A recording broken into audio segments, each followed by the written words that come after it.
Hello, welcome back. Today we've got another £200 worth of 10p's. We're hunting through, looking for those pesky little alphabet 10p's.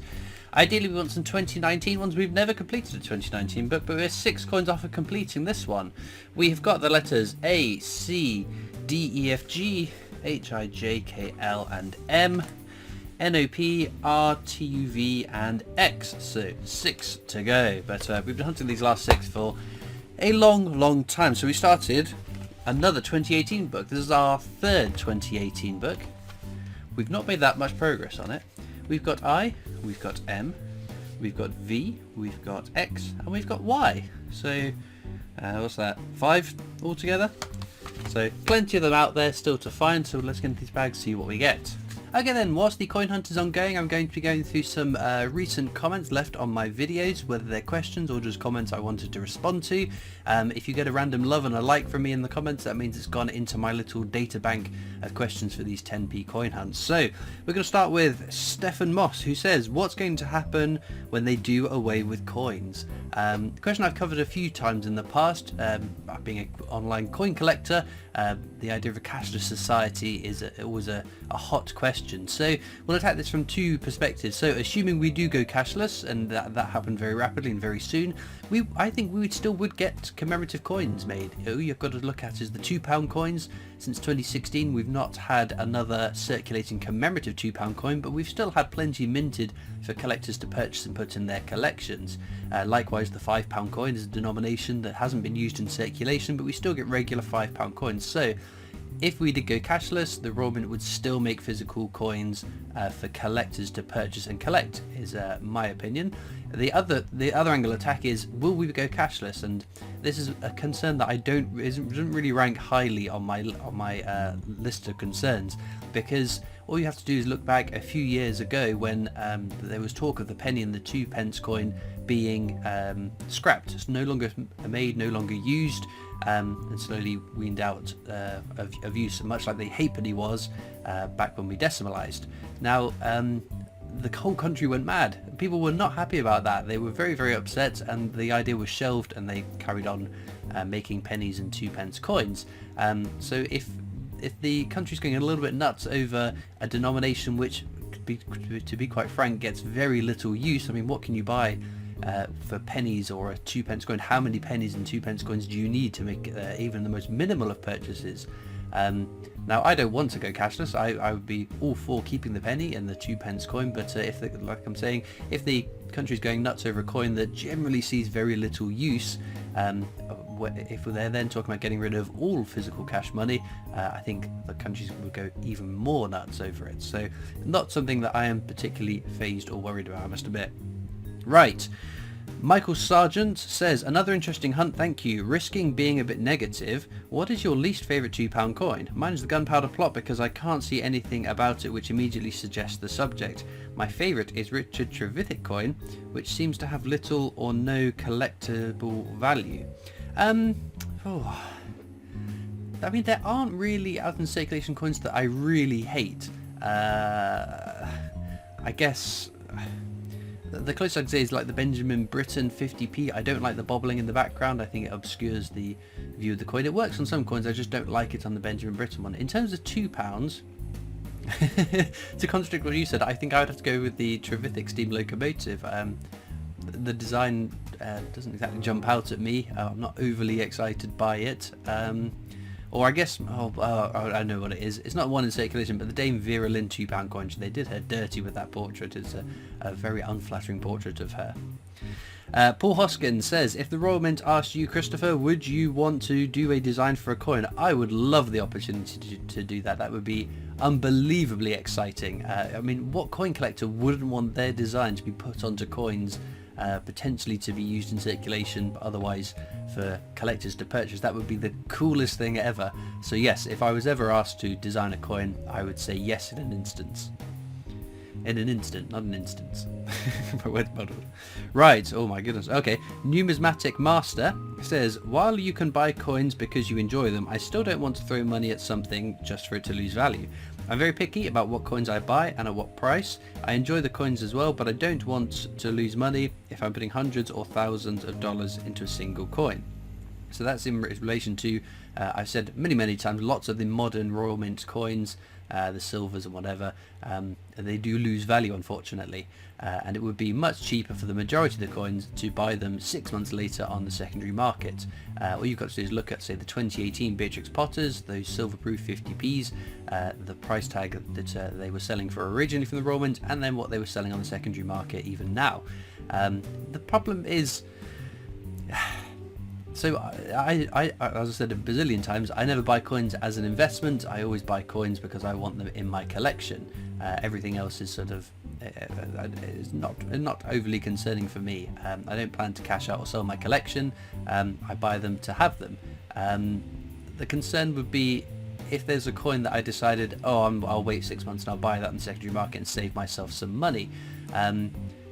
One concern is if there's problems with the coin. I don't have much to go back on.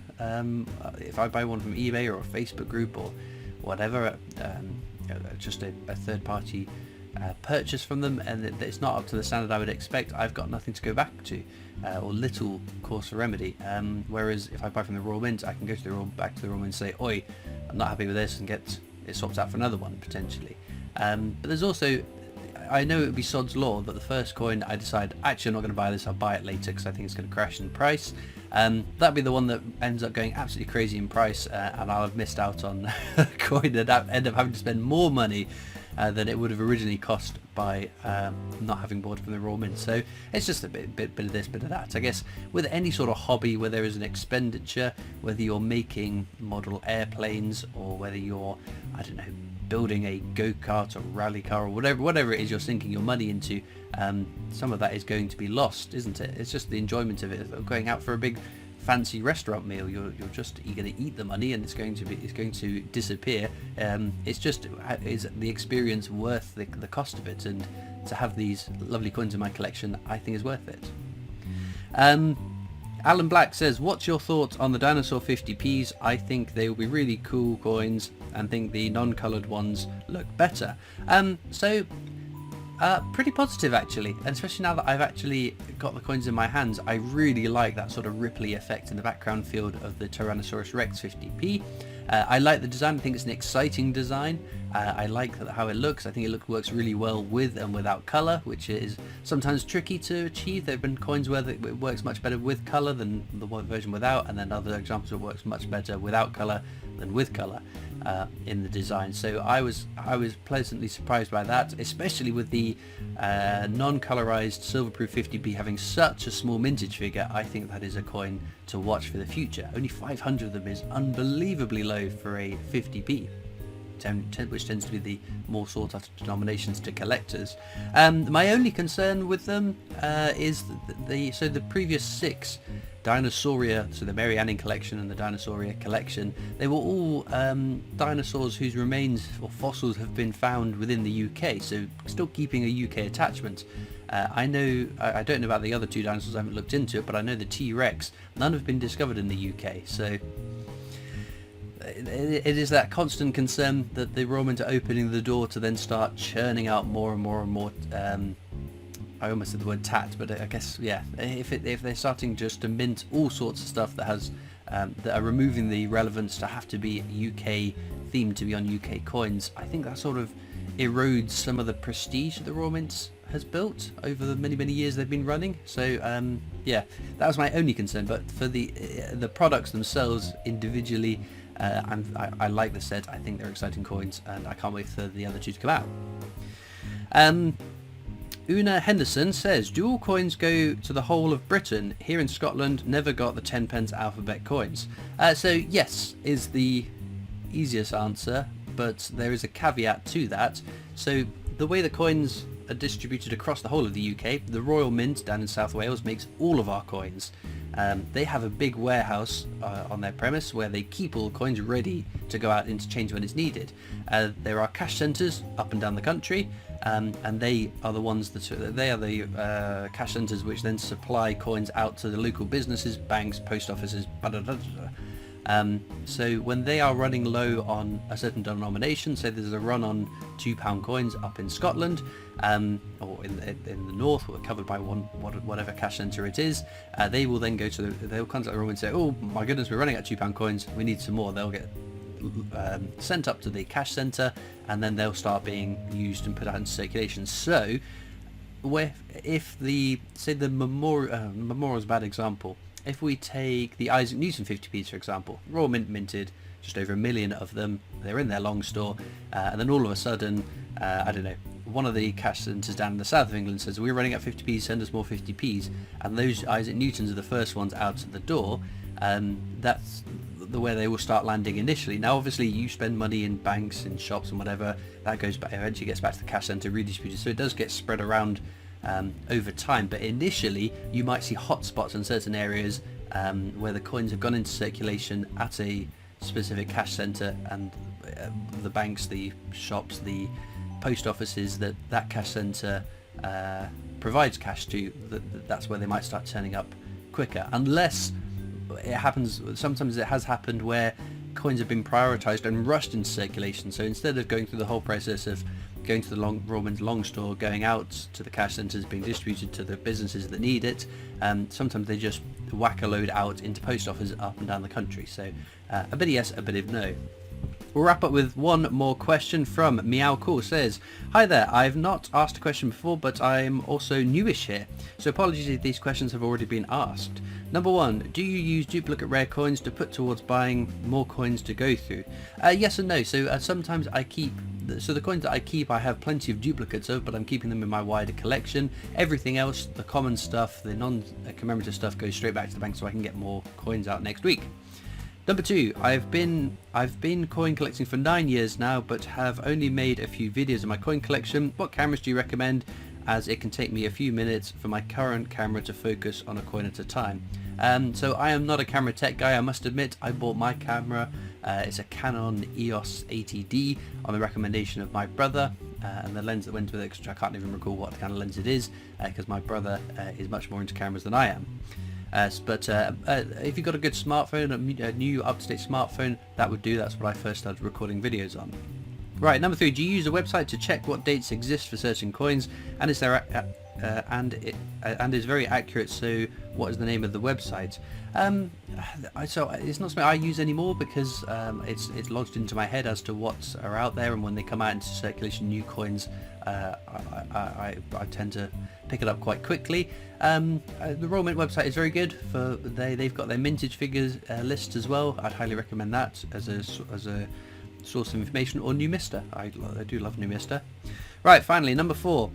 Does all your coins come from a PO box? The amount you get each day is impressive. I'm a little jealous, but I currently buy ones I'm looking for on eBay. So I do have a PO box, and people can write into me if they wish. I don't expect people to send coins in, but lots of people do send coins in, and I use those in my Sunday World Coin Hunt videos, so stay tuned for those videos. In fact, there'll be one tomorrow, of course. But the coins that I hunt through, in terms of the 50p's, £2, 10p's, blah blah blah blah blah, they don't come through the PO box. No, those I get from my banks. But that being said, let's get back to the coins. So then, our finds for today. Unfortunately, no alphabet 10p's, but like I said, they are very, very scarce and hard to find. To find one in £200, it's a good outcome. But we did get a Jersey 10p, which shouldn't be in the mainland UK change. So that's quite a cool find. And then this has got a cut error. It's caused by damage to the die of a coin. There's a little extra blob of metal which shouldn't be there. On the obverse, it looks like a bit of it might have missed off when minting. That might be post-mint damage, I can't tell. I'm not really an error expert, but I can spot things like that, which is a pretty cool find. I'm always happy to find some of those. I'm quite interested. I need to get them all together in an album or something to see all of the different CUD error 10p's that I've come across. So anyway, links as usual in the description to my coin collecting Discord server if you want to join that. There's also links to my other social media channels, the PO box address if you want to write into me, and of course a link to the Britannia Coin Company's YouTube channel, the company I work for as my day job, so please do check that out too. Let me know in the comments if you found alphabet 10p this week. What have you found and where did you find it? So in lieu of me not finding them, just encourage me a little bit more to assure me that they are still out there to be found. All it leaves me to do now though is thank you so much for watching. I hope you've enjoyed, and I'll see you next time for more coins. Bye.